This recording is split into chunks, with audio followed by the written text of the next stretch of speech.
Johnell, you are literally the most perfect human being ever. I'm pretty sure I want to be you when I grow up. And you are the best MC the Classic Center will ever have on this stage. So thank you. Compliments like those are oftentimes things that we crave as checkpoints of validation throughout our lives. And throughout my 4-year career at the University of Georgia, I've had the opportunity to work with a variety of genuinely positive organizations and very encouraging people. And one of the best parts about being a member of these groups is that everyone is constantly trying to find ways to lift each other up. But I began to notice this thing that we did and about how we talked to each other. Each time I heard something like, "You're the absolute greatest ever," it became clear to me there was a missed opportunity to give people honest praise. When we look past the surface of these compliments, we find that they're surprisingly empty and require virtually no thought. While they may sound nice, our words do have repercussions that we might not think about while we're saying them. Sure, a compliment like, "You are literally so perfect," might make someone smile and feel really good for a few moments, but ultimately it's going to discredit our words. For when we call somebody perfect, they may feel pressured to maintain that impossible standard. Or, if they buy it, they end up with a totally inflated ego. And most importantly, our words lose value in the eyes of others when we're calling everyone the greatest and the best. It's not that we don't have positive intentions behind these compliments. We do, of course. It's that observers quickly catch on to the fact that the core meaning behind them is exaggerated. When we're calling everyone the best, nobody actually is, by definition, the best.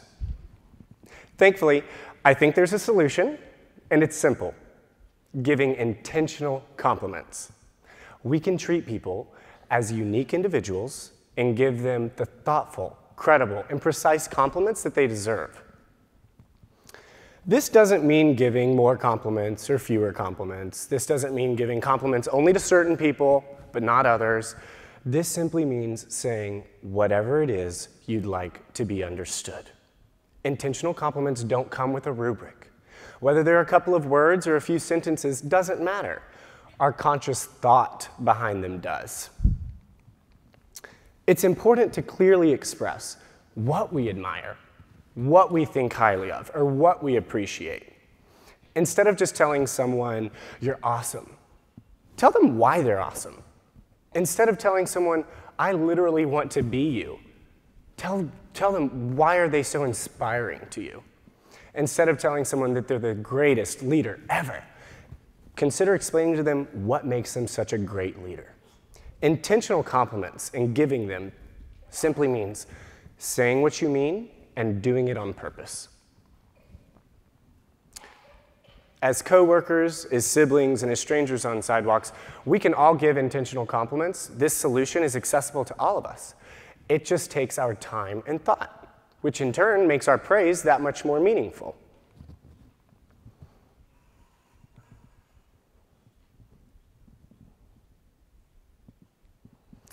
This kind of thoughtful praise creates such a positive impact on us that oftentimes we internalize it. So perhaps even right now, we can each still think of an intentional compliment that we've received in the past, and I want you to ask yourself, why does it still stick with you?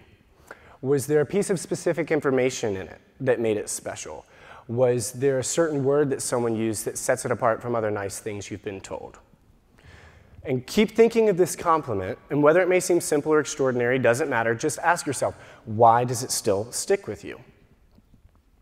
Towards the end of last year, I had an experience that solidified for me what an intentional compliment is, and more importantly, what kind of impact these compliments can make. After serving on the executive board for Dawg Camp, UGA's extended orientation program, for a year, I had a team member tell me, "Jake, I appreciate your congruence with your values. I don't hear you say one thing and then see you do another." And that's when it hit me. This kind of compliment was the solution to what I had seen as an issue for so long. Because this guy could have just said, "Jake, "You're the best Dawg Camp color group leader I've ever seen, and I can't imagine this program even happening without you and your flawless leadership." But what would this have really done? Frightened me with the unattainable expectation, inflated my ego had I bought what he was saying, or at the end of the day, just discredited his words. Yet he was intentional, and because he taught me something about myself. And this is perhaps the most important reason why we must make sure our compliments are intentional. For when we say what we really mean as we offer praise to somebody, we introduce them to their special traits and awesome characteristics that maybe they've never thought about before.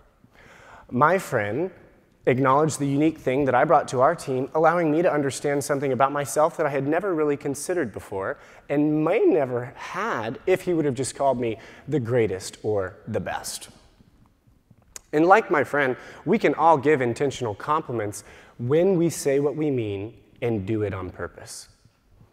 We can come up with a few examples. To a coworker, it might be, "Thank you for making sure that everybody's voices were heard during that meeting." To a sibling, it could be, "I appreciate the fact that you're the one person I can call at any time without the risk of embarrassment."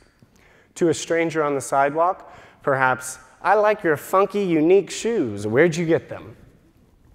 And we might be tempted to constantly hand out superlatives and place virtually everyone around us in the ranks of perfection. But this ultimately discredits the recognition that we're so wishing to give. We can keep spreading positivity as we should, but in an even better, more meaningful, and sincere way than we are now. Eventually, when we use this idea in our conference rooms, our classrooms, and our living rooms, we cultivate honest positivity rather than empty flattery. And of course, there is a caveat. If you do indeed find the most beautiful man in the world, well, let me know. Or the funniest woman you have ever met, or the most perfect human being ever, then intentionally tell them that. Thank you.